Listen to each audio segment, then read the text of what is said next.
Hello guys, how are you all? I hope everyone is doing well.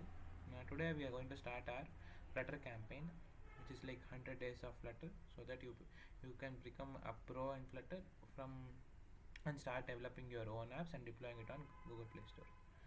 So in today's first video, we are going to learn how Flutter works in background. How you might be knowing that Flutter is a cross-platform application. So if it's a cross-platform application, it should run on Android, Windows, Linux, as well as iOS. But each system has their own different configurations.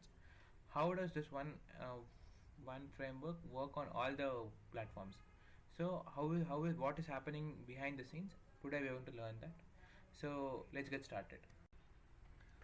Okay, guys, this is how the Flutter codes get converted into your native languages.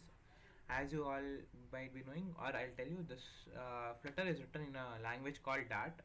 It is a language written by Google, since the parent company for Flutter and the company that is evolving or that built Flutter was Google. So it's a framework maintained by Google. So in Flutter, whatever you write is called a widget. So you can call it as a parts of the app. So you can see that there are two parts in a widget: material part and a Cupertino part. The material part is more like a styling of an Android, like how you style it in an Android mobile and Android app, and a Cupertino are basically for your iOS. These widgets are then rendered. The next layer will be the extra layer that you guys are going to add, like animation, painting, gestures, features.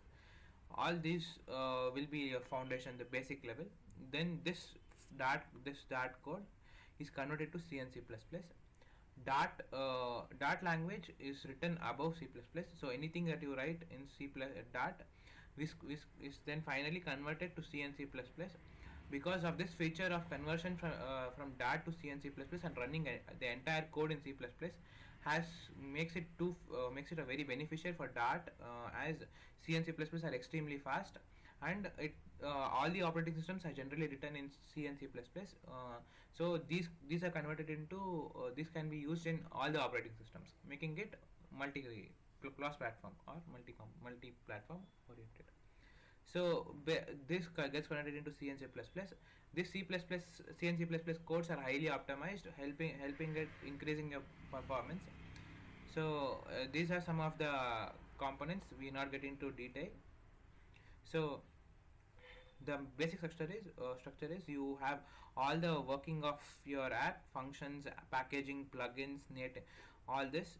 Then you have a bridge or a connector, that is the Flutter SDK, which converts it into a website or a desktop or an Android app or an iOS or an embedded app. Since Flutter is being upgraded like every year and becoming more stable, you can there may be a time where everything can be written in Flutter, like even in your watch, your TV Androids.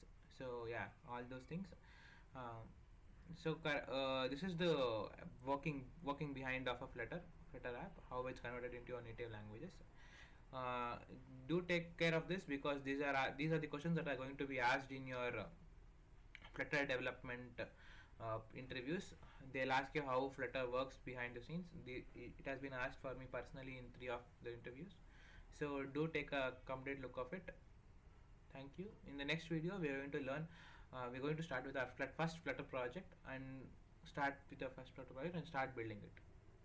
See you in the next video, guys.